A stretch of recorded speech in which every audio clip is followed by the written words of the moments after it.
Can you kiss me? Please, I just need you to kiss me right now." The words rushed out of Esther York's mouth before her brain could even process the absurdity of the request. She was breathless. Her cheeks flushed a deep, humiliating crimson that clashed with the pale champagne color of her dress. Her hands were trembling slightly as she clutched her small, beaded purse, her eyes wide with a mixture of panic and sheer desperation. The man she was speaking to, or rather, begging, stood in the shadowed alcove of the Obsidian Lounge's terrace, leaning casually against the marble railing. He was tall, devastatingly so, wearing a black tuxedo that fit him with the kind of precision that whispered, "Custom-made in Italy." He had been staring out at the Manhattan skyline, nursing a tumbler of scotch, clearly trying to avoid the chaotic social climbing happening inside the ballroom. He turned slowly, his eyebrows arching in genuine surprise. He had dark hair, eyes the color of a stormy sea, and a jawline that looked like it had been carved from granite.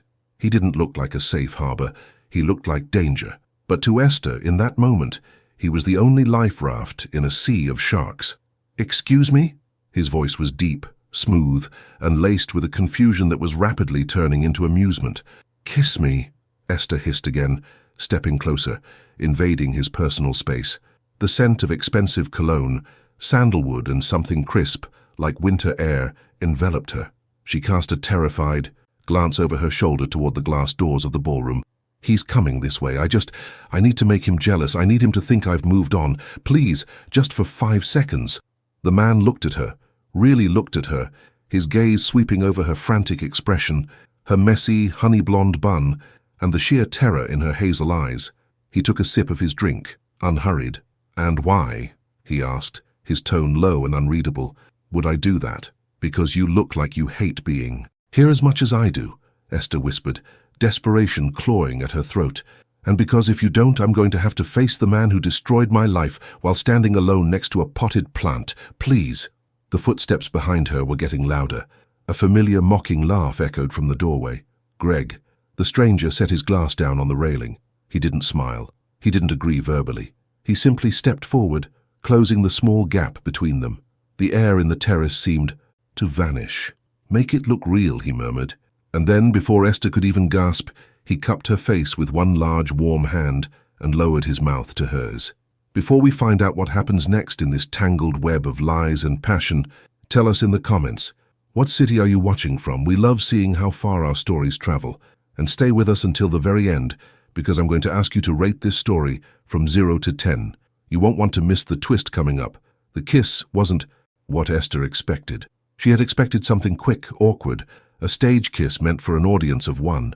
She expected it to be cold. It was none of those things. It was searing. It was the kind of kiss that made the ground beneath your feet feel unstable. His lips were firm but surprisingly gentle, moving against hers with a deliberate slowness that had nothing to do with acting and everything to do with chemistry. Esther felt a jolt of electricity shoot down her spine, so intense it nearly made her knees buckle. Instinctively, her hands flew up to clutch the lapels of his jacket to steady herself. For a moment, a long, suspended moment, Esther forgot about Greg. She forgot about the gala she wasn't supposed to be at. She forgot that she was a junior analyst drowning in student debt and living in a shoebox apartment in Queens. She forgot her own name. There was only the heat of this stranger's body, the rough texture of his thumb grazing her cheekbone, and the overwhelming, intoxicating taste of scotch and mint on his tongue. It lasted longer than 5 seconds, maybe 10, maybe a lifetime. When he finally pulled back, he didn't step away immediately. He stayed close, his forehead resting against hers for a fleeting second, his breathing slightly heavier than it had been before. His eyes were dark, dilated, searching hers with an intensity that made Esther want to run and stay at the same time. Was that? His voice was rougher now, a low rumble in his chest. Was that convincing enough? Esther blinked, trying to reboot her brain. She felt dizzy. I think so. She turned her head slowly toward the glass doors. Greg was standing there, frozen.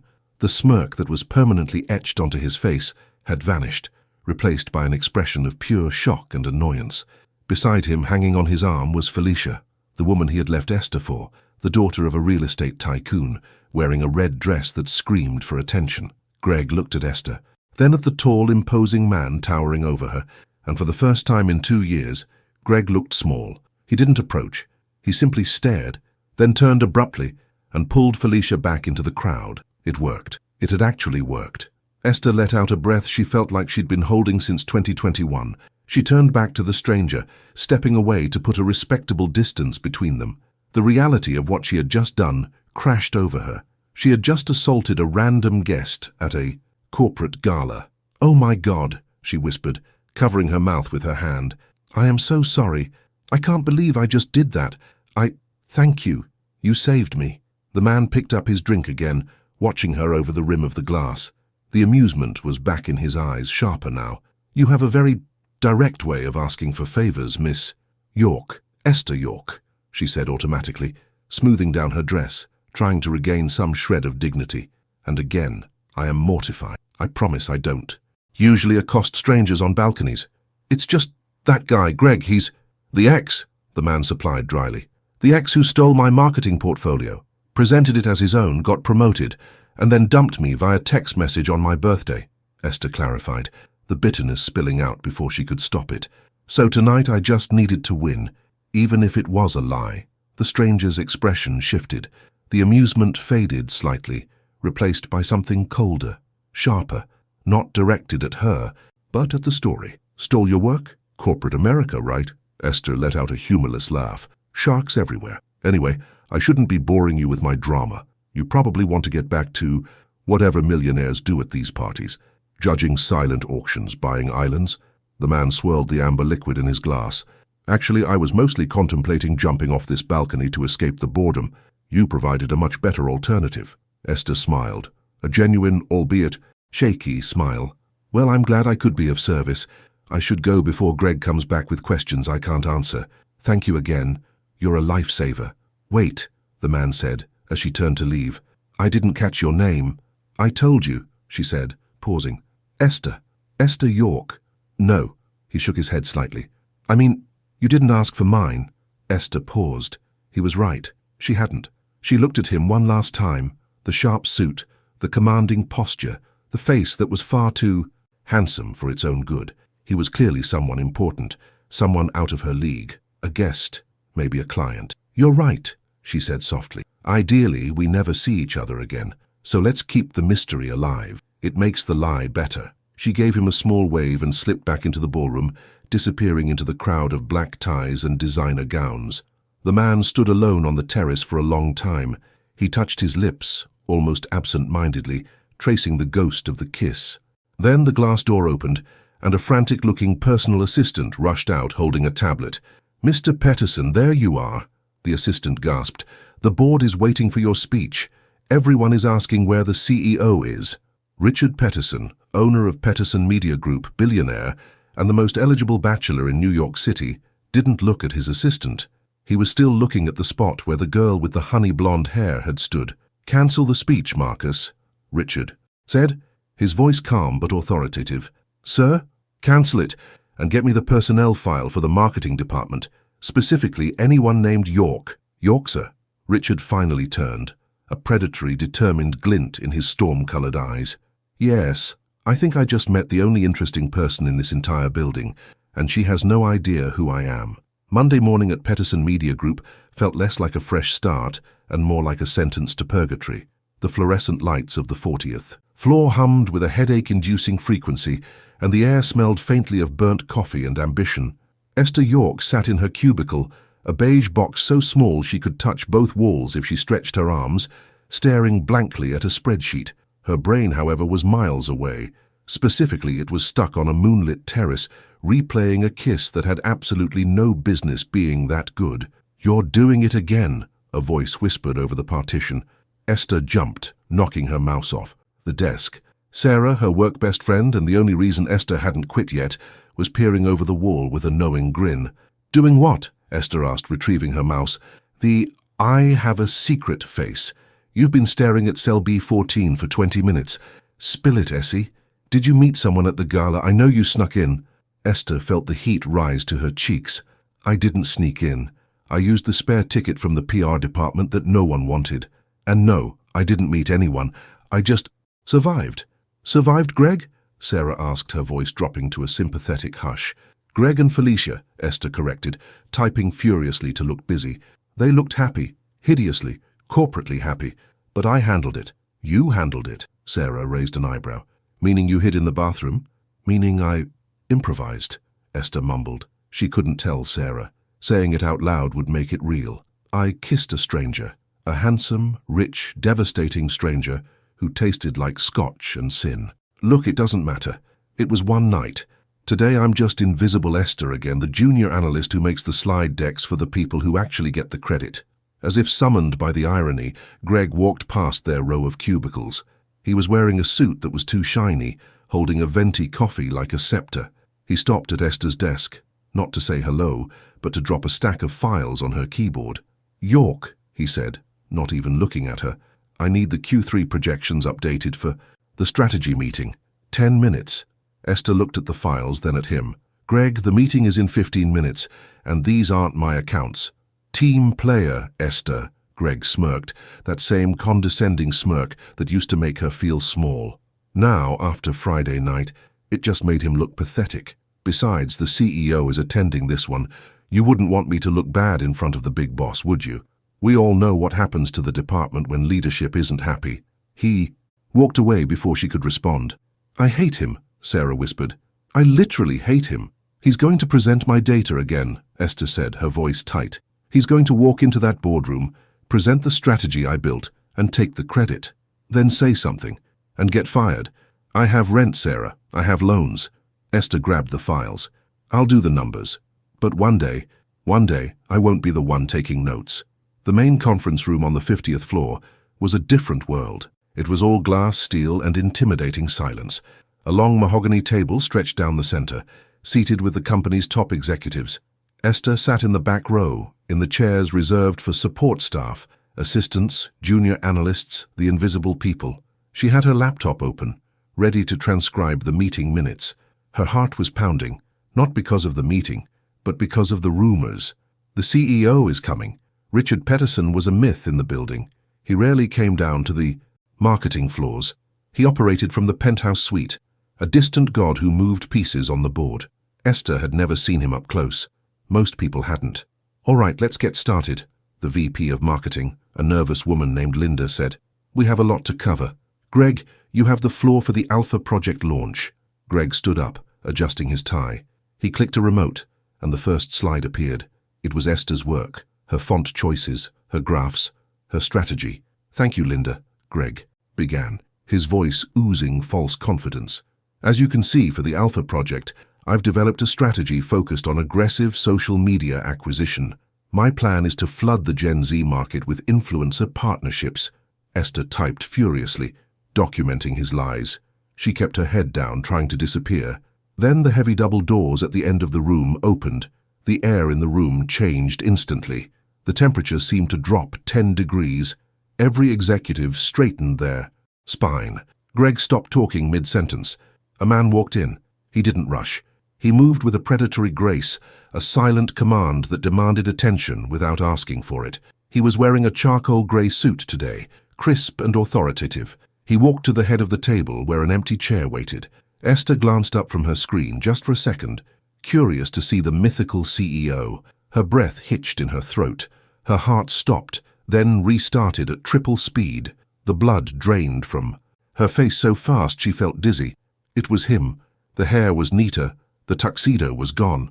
But there was no mistaking those storm-grey eyes, the sharp jawline, the way he carried himself like he owned the very air they breathed. It was the stranger from the terrace. It was the man she had begged to kiss her. It was the man she had assaulted. "Oh my God," Esther thought, panic gripping her chest like a vice. "I kissed the CEO. I kissed Richard Peterson. I am dead. I am absolutely, professionally dead." She ducked her head, practically hiding behind her laptop screen. "Please don't look here. Please don't recognize me. I was wearing a different dress. My hair is different. I'm invisible." Richard Peterson didn't say a word. He sat down, steepled his fingers, and looked down the long table. His gaze was heavy, sweeping over the executives, analyzing, judging. "Continue," Richard said. His voice was the same deep rumble that had whispered, "Make it look real," 3 nights ago. Hearing it in this context made Esther shiver. Greg, clearly rattled but trying to recover, cleared his throat. Yes, sir. As I was saying, my strategy involves influencer partnerships. We believe that by targeting TikTok trends, we can... Richard raised a hand, one finger. Greg froze. Influence is dying, Richard said calmly. The market data from last week shows a 15% drop in conversion rates for influencer-led campaigns in our sector. You're proposing we pour $3 million into a sinking ship, Greg stammered. Well, sir, the projections suggest... Whose projections? Richard asked. Yours? Yes, sir. My team's.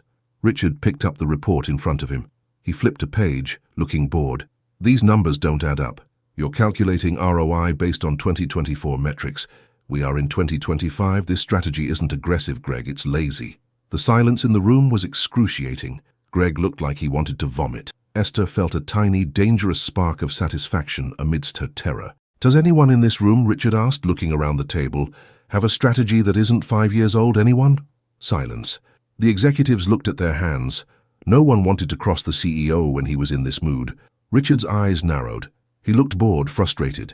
His gaze drifted past the VP, past the directors, all the way to the back row, to the support staff, to Esther. She felt his gaze land on her.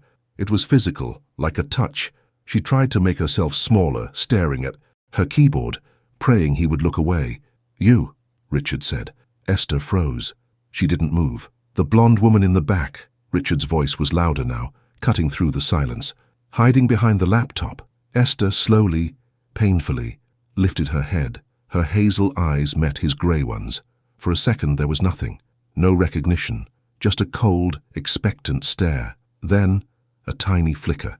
His pupils dilated slightly. His gaze dropped to her mouth, then snapped back to her eyes. The corner of his lip twitched, microscopically. He knew. He absolutely knew. Me, Esther squeaked.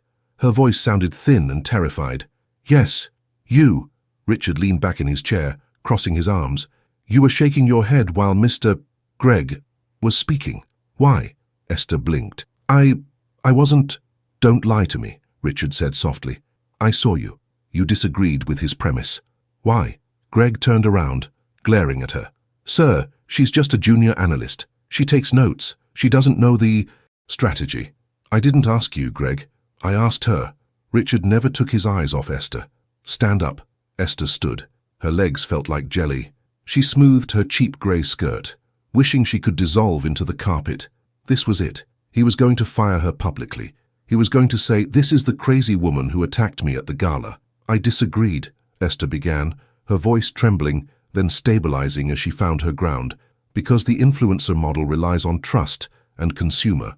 Trust in paid partnerships is at an all-time low. Throwing money at TikTok won't fix our brand loyalty issue. Richard raised an eyebrow. Go on. Esther took a breath. She looked at Greg, who was shooting daggers at her, and suddenly, the fear vanished. She had nothing to lose. She was probably fired anyway. She might as well go down swinging. The problem isn't visibility. Everyone knows who we are. The problem is relevance, Esther said, her voice growing stronger. We shouldn't be paying influencers to talk about us. We should be creating content that solves user problems so they talk about us for free. We need a utility-based campaign, not an awareness one. Instead of spending $3 million on ads, we should spend it on a community platform where users help users. That creates loyalty. That creates data we can actually own, unlike TikTok metrics which disappear when the algorithm changes. The room was silent, dead silent. Greg laughed nervously. That's cute, Esther, but community platforms take years to build. We need Q3 results. Community platforms take 6 months if you use the existing customer base we're ignoring. Esther shot back, not looking at Greg, only at Richard. And the conversion rate on owned channels is 40% higher than social. I ran the numbers myself. They're in the appendix of the report you're holding, page 45, the page Greg didn't present. All eyes turned to Greg. He went pale. Richard opened the report to page 45. He scanned it in. Silence. The ticking of the wall clock seemed deafeningly loud. Finally, Richard looked up. He didn't look at Greg. He looked at Esther. What's your name? Esther York, sir. Esther York. He repeated the name, tasting it. A ghost of a smile, the same one he had on the terrace, touched his lips. You wrote this addendum? Yes, sir. Richard closed the folder. Greg, Pack your things. Greg blinked. Sir, you presented a lazy strategy and ignored the only intelligent data in your own report. You're off the project. Richard turned his chair to face Esther fully. Miss York, come sit at the table. What? Esther gasped. Take his seat. Richard pointed to the empty chair next to the VP. From now on, you lead the Alpha project. Sir, she's an analyst, Linda, the VP, protested weakly. She has no management experience. She has the only thing that matters, Linda, Richard said, his eyes locking with Esther's, holding her captive. She has vision, and she knows how to seize an opportunity when she sees one, don't you, Miss York? The double meaning hit Esther like a physical blow. He wasn't talking about the project. He was talking about the terrace, about her seizing him. She swallowed hard, grabbed her laptop, and walked past a stunned Greg. She sat in the leather chair, feeling like an imposter, feeling terrified, feeling electrified. I'll do my best, sir, she whispered. I know you will, Richard said softly. Then he addressed the room. Meeting adjourned. Miss York, stay behind. We need to discuss me strategy. The executives filed out quickly, sensing the tension. Greg gave Esther a look of pure venom before disappearing. The heavy doors closed. Esther was alone in the glass room with the billionaire she had kissed. Richard waited until the latch clicked. Then he stood up slowly and walked around the table until he was standing right behind her chair. He leaned down, his mouth dangerously close to her ear. The smell of sandalwood hit her again, triggering a sensory memory that made her toes curl. So, Richard whispered, his voice vibrating through her, Esther York, junior analyst, marketing genius, and a woman who likes to make ex-boyfriends jealous. Esther spun her chair around to face him, her heart hammering against her ribs. Mr. Peterson, Richard, he corrected. He leaned against the edge of the table, crossing his ankles, looming over her. After Friday night, I think you can call me Richard. I didn't know, she blurted out. I swear I didn't know who you were. If I had known, I never would have what? His eyes darkened. Approached me, kissed me. Yes, no, Esther took a breath. I was desperate. I was humiliated. I wasn't thinking. You seem to be thinking quite clearly, Richard said. You asked for 5 seconds. You took 10. Esther turned bright red. I am so sorry. I can resign. I'll pack my things right now. Resign? Richard laughed. A low, rich sound. Why would I let you resign? You just saved me $3 million in 10 minutes. He pushed off the table and took a step closer, trapping her between his body and the chair. He reached out, not to touch her, but to tuck a stray strand of honey-blonde hair behind her ear. His fingers brushed her skin, leaving a trail of fire. You're not quitting, Esther. You're working for me now directly. You owe me. I owe you, she squeaked. You used me to win a breakup. Richard's eyes danced. With amusement. Now I'm going to use you to fix my company. That seems like a fair trade. He pulled back, his professional mask sliding back into place, though the heat in his eyes remained.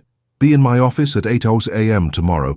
Don't be late. And Esther, she looked up, breathless. Yes? Next time you want to kiss the CEO? He smirked, walking toward the door. You don't have to beg. The transition from Invisible Esther to Project Lead Esther didn't happen with a grand fanfare. It happened with a frantic morning moving boxes.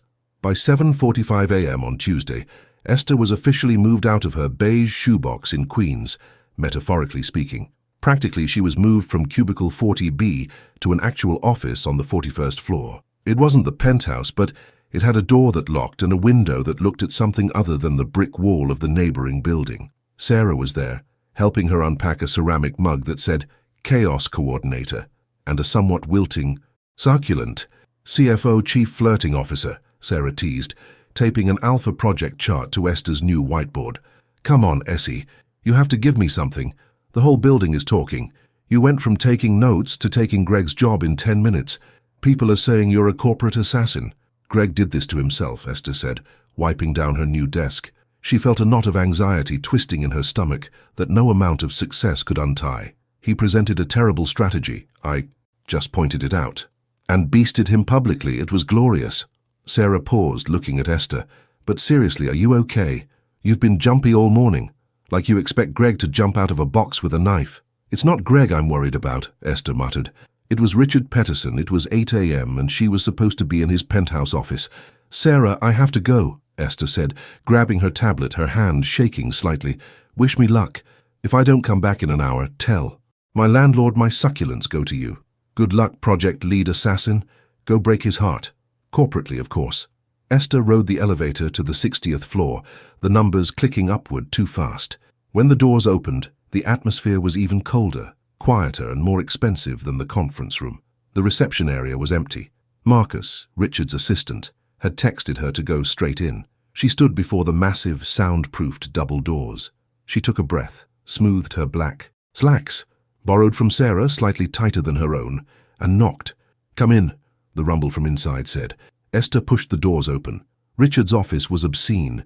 It occupied the entire floor, a glass cathedral looking down on New York City. Central Park was a green rectangle below. The sky was massive, overwhelming, and so was the man sitting behind the desk. Richard was already on a call, wearing a headset. He was dressed in a tailored dark grey suit, shirt crisp white, sleeves rolled up to forearm. He looked focused, sharp, and dangerously efficient. He didn't look up when she entered, just gestured for her to sit at a small conference table near the window. Esther sat. She opened her laptop, trying to make herself feel professional. She watched him. His movements were deliberate. He was a god in his glass house, moving billions with a nod. How could she have been so stupid? How could she have mistaken him for a safe, random stranger? When she had begged him, on the terrace, to kiss her, when she had invading his space, touched his lapels, she had felt powerful, desperate, real. Now, in the face of his corporate godhood, she felt like an ant. He finished his call and ripped the headset off. He stood up and walked toward her, grabbing 2 coffees from a machine on the way. He set one down in front of her. Black. No sugar. He knew how she liked her coffee. He had remembered that too. He sat across from her, not behind his intimidating desk, but in the smaller, slightly more equal setting. He looked at her. The grey eyes were analytical now, stripped of the raw intensity of Friday night, stripped of the amusement of Monday's meeting. He was purely a CEO now. "You're late," he said calmly. "It's 8:03. I had trouble with the printer. My access codes are—" "I don't need excuses, Miss York. I need utility. You said yesterday that a utility-based campaign takes 6 months. I need it ready to beta test in 3. Esther stiffened. 3 months is impossible, sir. We don't have the infrastructure. We haven't even defined the user journey. Impossible is just a lazy person's word for a hard job, Richard replied, his voice smooth as expensive leather. Consumer attention is fragmented, Esther. We launch in 3 months or the Gen Z demographic will have moved on to another platform. Fix it. He wasn't asking. He was commanding. For a second, the old Esther, invisible Esther, wanted to say, "Yes, sir, I'll try." But the new Esther, the one who lead the Alpha Project, the one who had tasted sandalwood and scotch on this man's tongue, found her spine. She looked him dead in the eyes. "I won't deliver a beta that's going to crash on day 1 just to meet an arbitrary deadline. If consumers move on, that's on marketing. If the platform fails technically, that's on me. I won't put my name on something lazy, sir." She held his gaze. She expected him to be angry, expected him to yell, expected to be fired. Instead, Richard laughed, a low, rich sound that sent a shiver down her back. Aggressive, intransigent, obsessed with quality over optics. He leaned forward, his eyes fixed on hers, his voice dropping. "I was right about you, Esther. You are interesting." He touching his lips absent-mindedly, a ghost of a gesture that made Esther's breath hitch. 5 months, Esther, he murmured. "Not a day more. We launch in 5. In the meantime, you need resources. Linda and the VP board are going to try and starve you. They hate that I promoted you over them. They'll try to make you fail so they look good. Don't let them." "How?" "By being undeniable. Your strategy yesterday, page 45, the appendix. You said you ran the numbers yourself. Where did you get the data?" Esther blinked, surprised by the turn of the conversation. "A public government database on consumer digital trends, correlated with an internal API feed that I found Greg wasn't using." Richard raised an eyebrow. "You correlated public and private data manually." "Greg didn't give me access to the proper analytics tools, sir. I had to build a crude Python script to do it." Richard looked at her, really looked at her, and Esther saw a new kind of respect in his eyes. It wasn't attraction, not now. It was professional awe. He stood up, walked to his desk, and picked up his phone. "Marcus, Miss York needs immediate executive access to the full analytics suite, unlimited API calls, and a dedicated cloud server for the Alpha project, and send down 2 of the data engineers from the engineering floor. From now on, they report directly to her. He hung up and turned back to Esther. Don't say I didn't give you the tools, he smirked. Now, go. I have a board meeting I'm going to hate. You have 5 months to change my company. The next 3 days were a blur of data, adrenaline and sugar. Esther practically lived in her new office. She had her data engineers, she had the access, she was building, iterating, thriving, competence. It was her superpower. When she was in the data, she was untouchable. Greg's smirk, Linda's icy glares in the hallway, the whispers from the PR department, none of it mattered when cell B14 on her spreadsheet made sense. By Thursday night, she was ready for the first internal status meeting. She had her initial data correlations. It was beautiful. Sarah, look at this, Esther said, pointing to a graph on her screen. Consumer intent rises 22% when we show the actual community forum instead of an ad. It's working. I don't understand a word of it, Assassin, but it looks official. Greg is going to have a seizure when you present this tomorrow. Sarah picked up her purse. It's 10 p.m. I'm going home to Queens. Are you staying? Just 1 more hour, Esther said. I need to verify this source data one last time. If I make a mistake, Linda will use it to crucify me. Sarah left. The floor went silent. Fluorescent lights hummed, the only sound in the cavernous office. Esther typed, focused. Cell C12, cell C13. She clicked on the source folder. Greg's old Alpha project data folder, the one he was supposed to share. She clicked. Folder is empty. Esther blinked. She clicked again. 0 items. Panic, cold and sharp, clawed at her throat. Yesterday, that folder was full of Q2 metrics. Her correlations were based on them. She clicked through the department directory. Maybe he moved it. Her script reported, source file not found. Greg, he had done this. He was still in the building. He had remote access until his official termination date.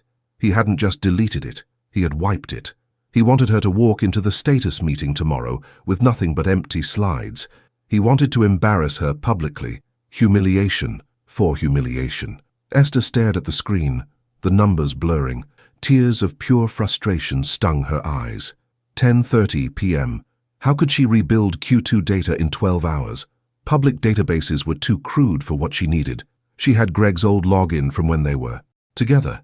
It was a violation of company policy. It was probably illegal. It was definitely desperate. She typed his username, his old password, Greg King Alpha. Of course, incorrect. He'd changed it. Esther slumped back in her chair, covering her face with her hands. She had failed. The elevator chimed at the far end of the floor. Steps echoed on the marble. Not Marcus's hurried tap, not Sarah's sneaker squeak, not Greg's arrogant stomp. Heavy, deliberate steps. Sandalwood and winter air scent hit her before she heard the voice. Your succulent looks miserable, Esther. She lowered her hands, gasping. Richard was standing at the entrance of her office.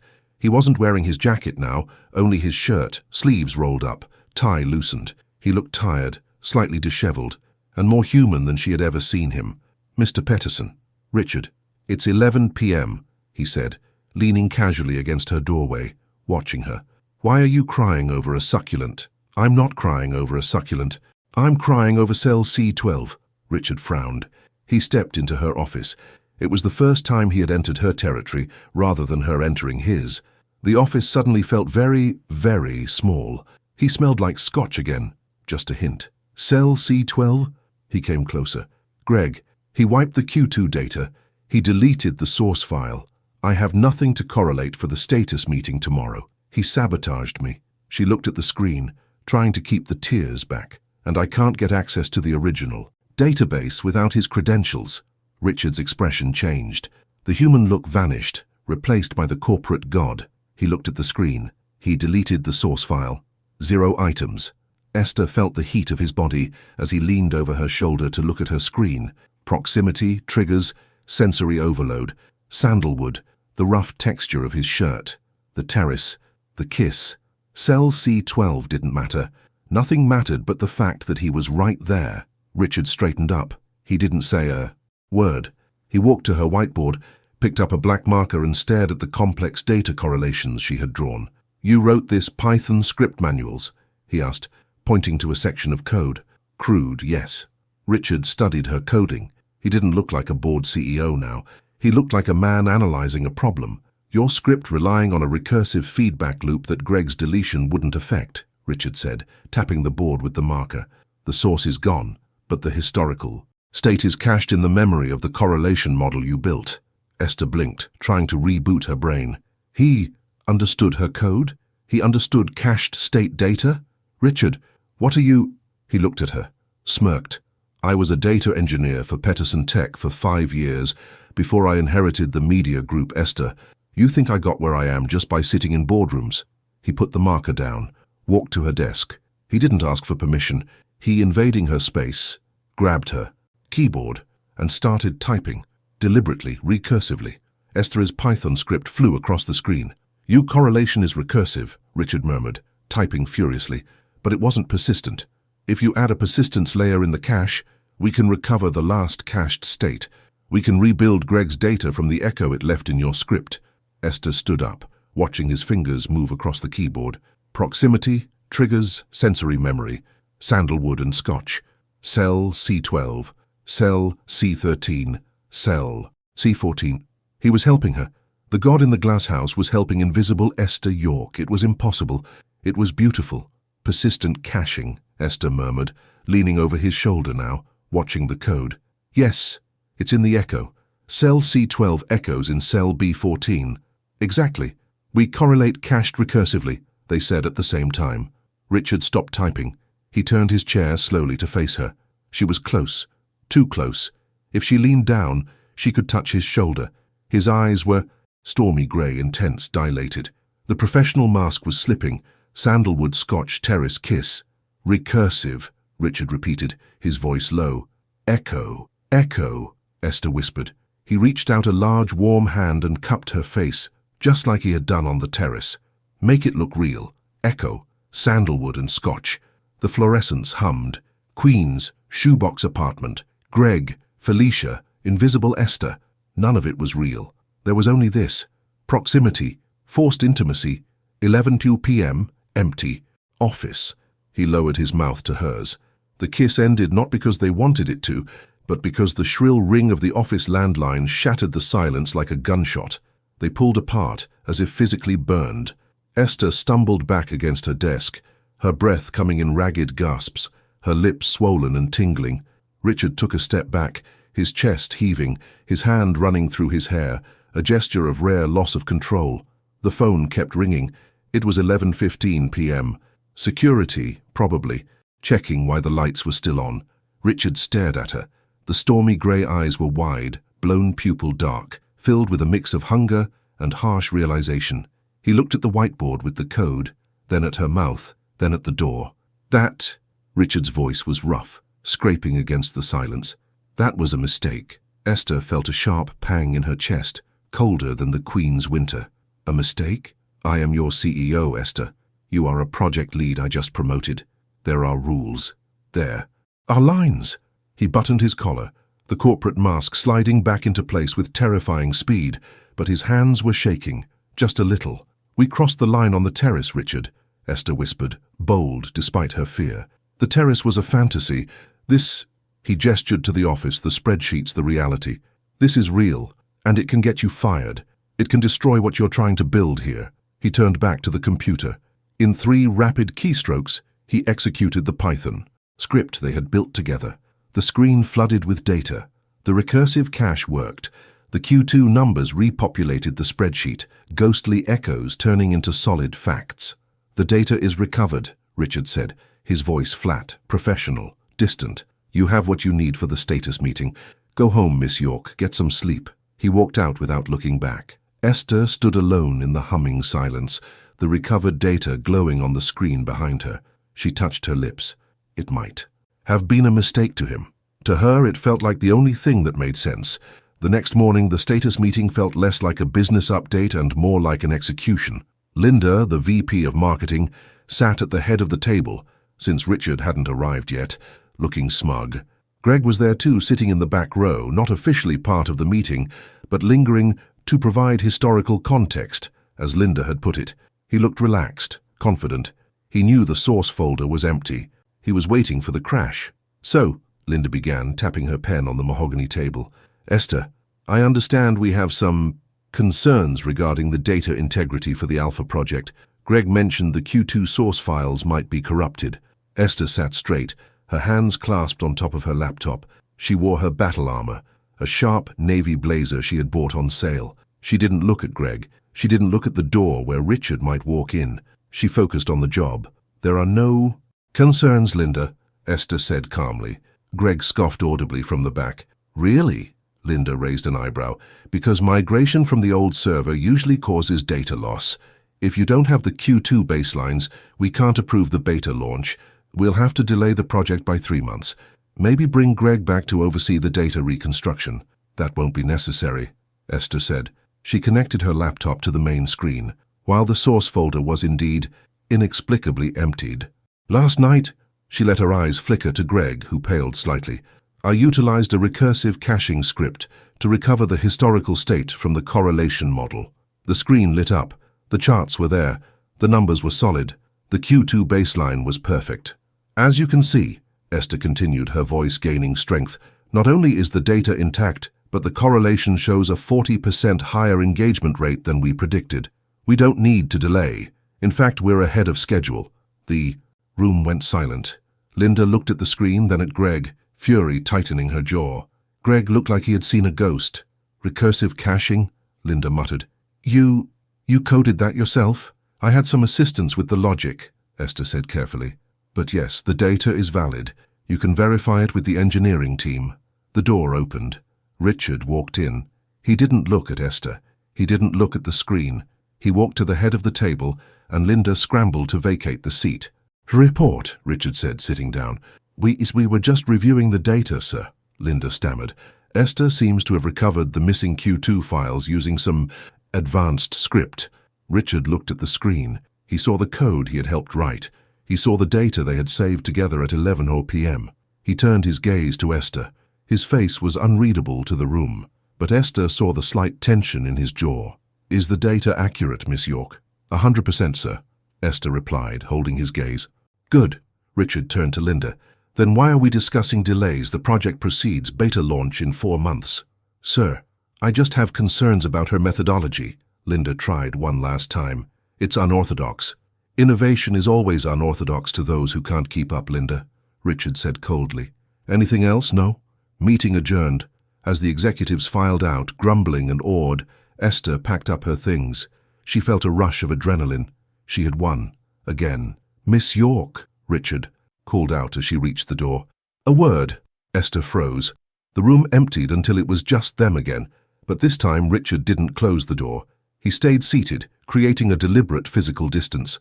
Excellent work on the presentation, he said, not looking at her, focused on a document.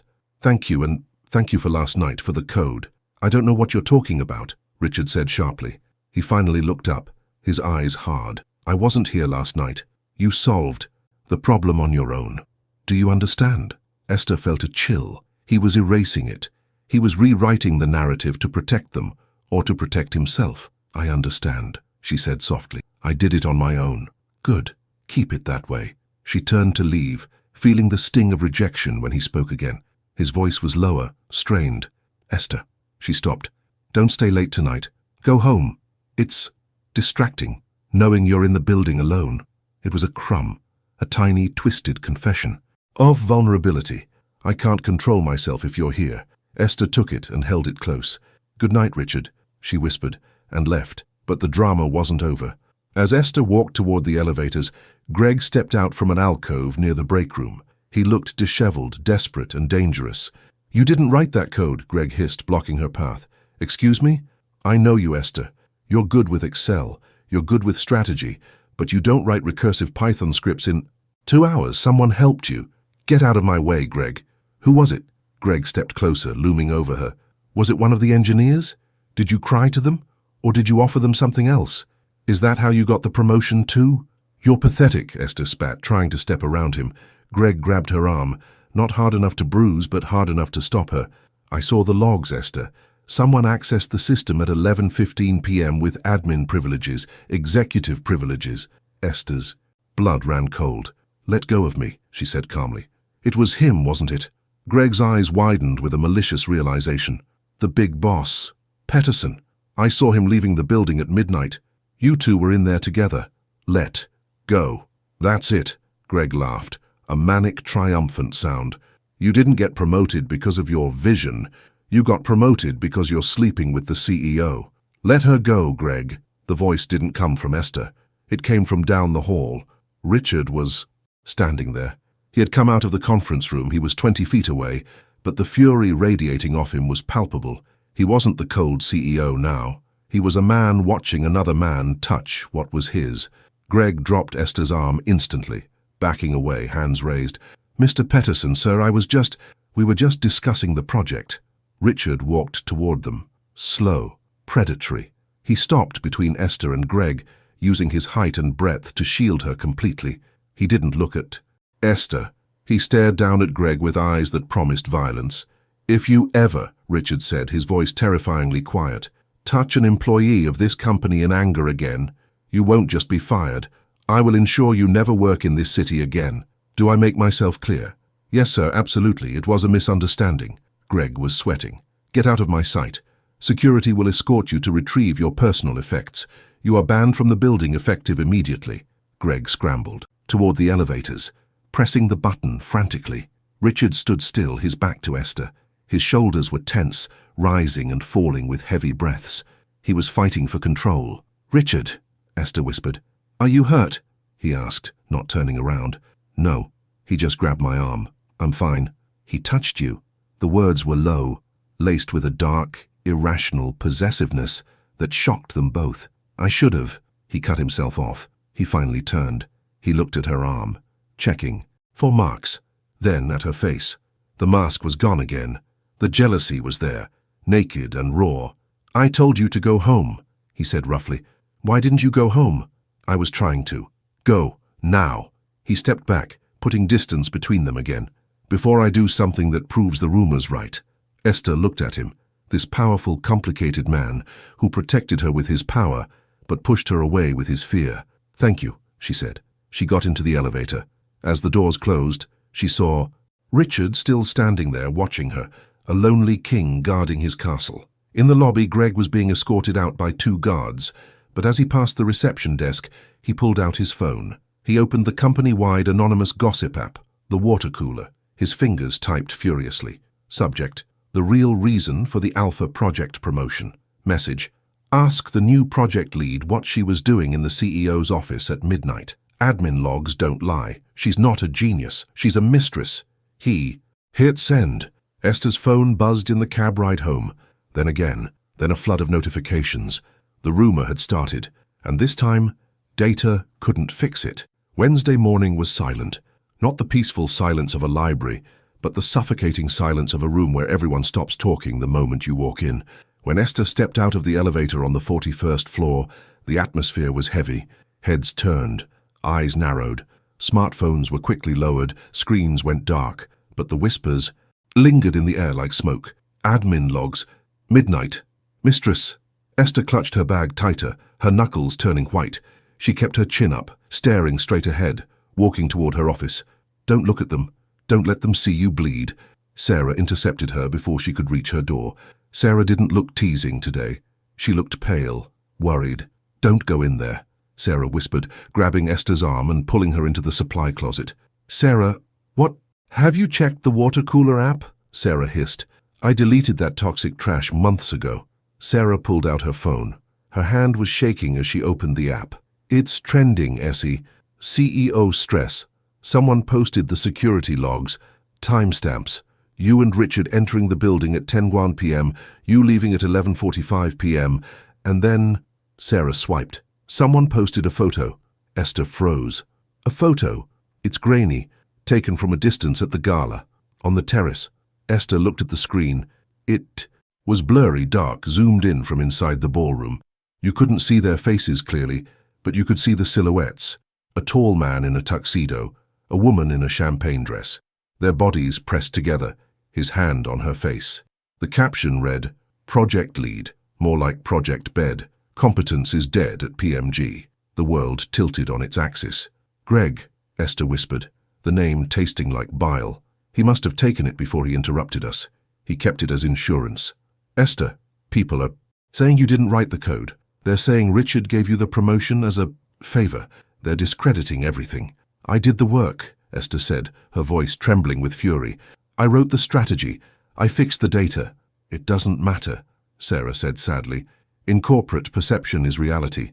And right now the perception is that you're the CEO's plaything. Esther walked out of the closet. She didn't run away. She walked straight to her office, sat down and opened her laptop. She had a team meeting at 10 out a.m. She would face them. She would prove she was a leader, not a rumor. At 10 out a.m., the conference room was full. Her team, the data engineers, the content strategists, were all there. But the energy was wrong. There was no respect. There were smirks. There was judgment. All right, Esther began, standing at the head of the table. Her voice was steady, though her heart was hammering. Let's review the beta launch timeline. We need to finalize the user journey, mapping by Friday. Mark, a senior strategist who had always eyed her job, leaned back in his chair, clicking his pen. Is that a hard deadline, Esther? Mark asked, a sneer curling his lip. Or can you just ask Richard to extend it for us during your next late-night session? A few people snickered. Esther went cold. She slammed her hand on the table. The sound echoed like a gunshot. My relationship with the CEO is strictly professional, she lied, but she lied with conviction. And my relationship with this team is based on results. If you have a problem with my timeline, Mark, you can file a formal complaint. Otherwise, do your job or get out. Mark stopped smiling, but the look in his eyes didn't change. It wasn't fear, it was disgust. Actually, a voice came from the door. Linda, the VP of Marketing, stood there. She wasn't alone. She was accompanied by 2 people from HR and, worst of all, Marcus, Richard's personal assistant. We need to pause the meeting, Linda said, her voice dripping with false sympathy. Esther, could you come with us? Why? Esther asked, not moving. There's been a formal ethics complaint filed against you, Linda smiled, regarding an undisclosed relationship with a superior and potential coercion for promotion.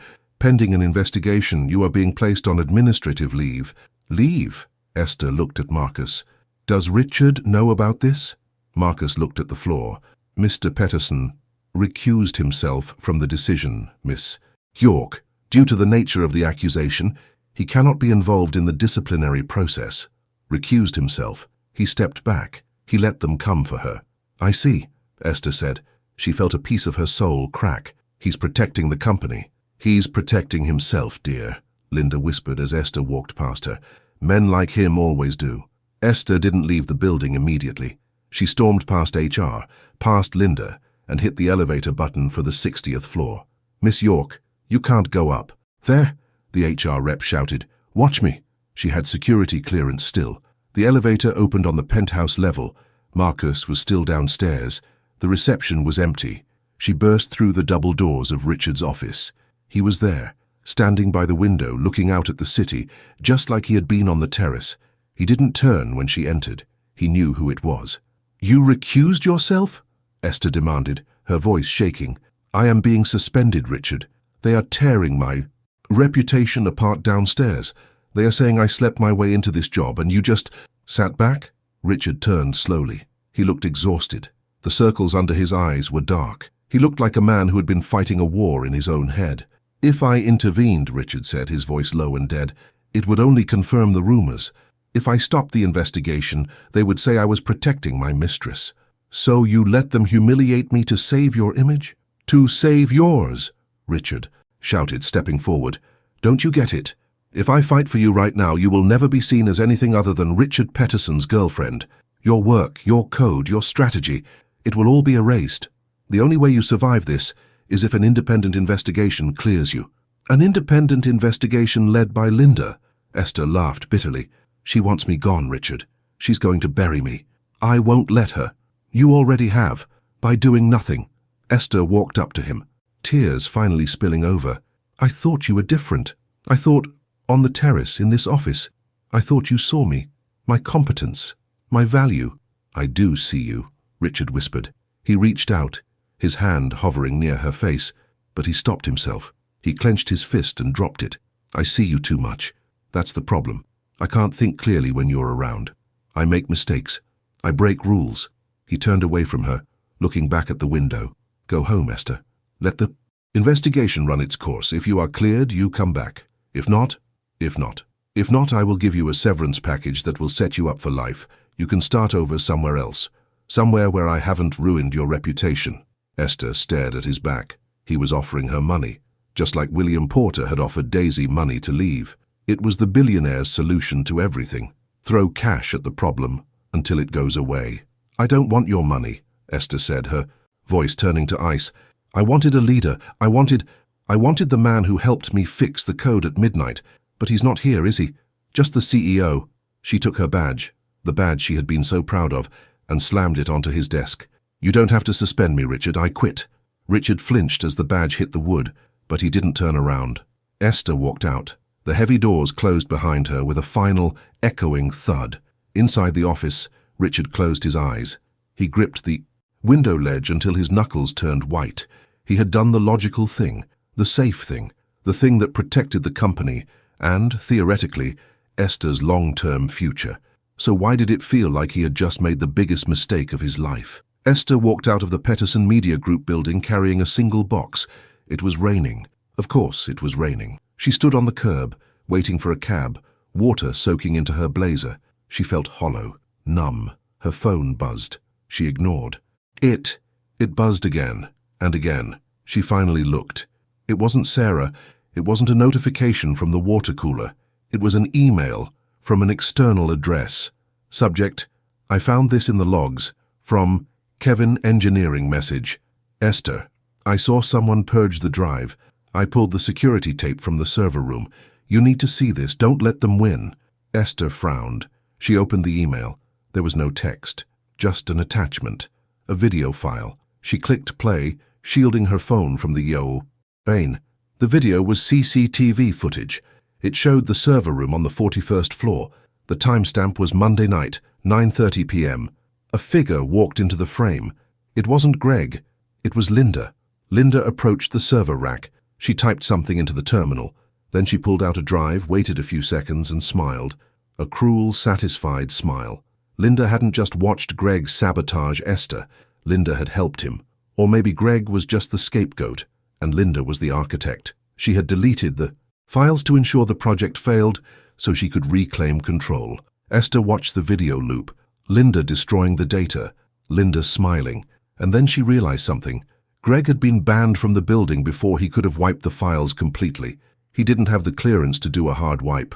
Only a VP did. Greg was a pawn. Linda was the queen. Esther looked up at the towering glass building. She looked at the 60th floor, lost in the clouds. She had quit. She was out. She could take. This video, send it to the press, burn the whole company down and walk away. But then she remembered Richard's face. She remembered the code he wrote. She remembered the Alpha project. Her project. Competence. It was her superpower. She wasn't going to let them win. She wasn't going to run away. She hailed a cab, but she didn't give her queen's address. "Where to, lady?" the driver asked. Esther wiped the rain from her face. Her eyes were hard, determined, hazel steel. "Take me to the glass house," she said. "The Apex Tech Summit." "Lady, you dressed for a tech summit. You look soaked." "I'm dressed for war," Esther replied. "But I know someone who can help me with that. Drive." She dialed Sarah. "Sarah, I need a favor. A big one. Do you still have your cousin's pass for the catering service at the Met?" "Esther, I thought you quit." "Where are you?" "I'm going to war, Sarah, and I need a waiter's uniform." The Apex Global Tech Summit was the kind of event where a single ticket cost more than Esther's entire student loan debt.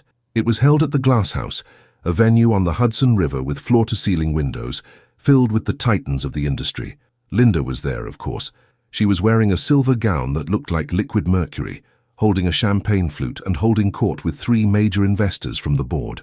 "It's a tragedy, really," Linda was saying, her voice carrying over the soft jazz. Esther showed promise, but she was unstable, obsessed with the CEO. "We had to let her go to protect the integrity of the Alpha project.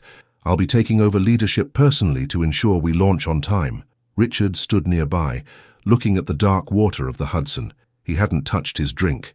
He looked like a man who was physically present but spiritually gutted. He was letting Linda talk.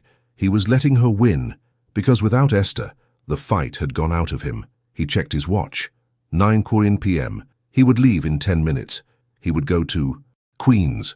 He would knock on her door and do what? Offer her money again. He rubbed his temples. He had ruined it. He had chosen safety over the only thing that had made him feel alive in years. "Champagne, sir." A waiter stood beside him holding a tray. He kept his head down, face shadowed by the brim of a catering cap. "No," Richard said curtly.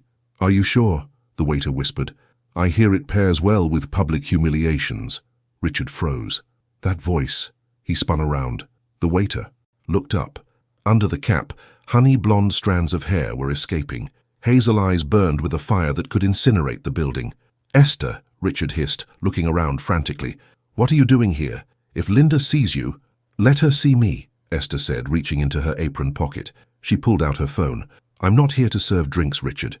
I'm here to serve justice. Utility over optics, remember?" She walked past him, straight toward the main stage where the AV tech was managing the giant LED screens displaying the company logo. "Esther, wait!" Richard called out, but she was already moving with that determined stride he had come to admire. Esther reached the AV booth. The tech, a young guy named Kevin who had worked with her on the data migration, looked up. "Esther, you're supposed to be banned." "Kevin," Esther said, plugging her phone into the main console cable. "Do you trust me? I heard you were sleeping with the boss." "I heard that too, but right. Now I'm the only one trying to save the company from a VP who deletes her own data." She looked him in the eye. "Run the file." Kevin hesitated. He looked at Linda, laughing with the investors. He looked at Esther, dressed as a waiter, risking everything. He hit input source mobile. The giant screen behind the stage flickered. The Peterson Media logo vanished. In its place, grainy CCTV footage appeared. The music stopped. The chatter died down.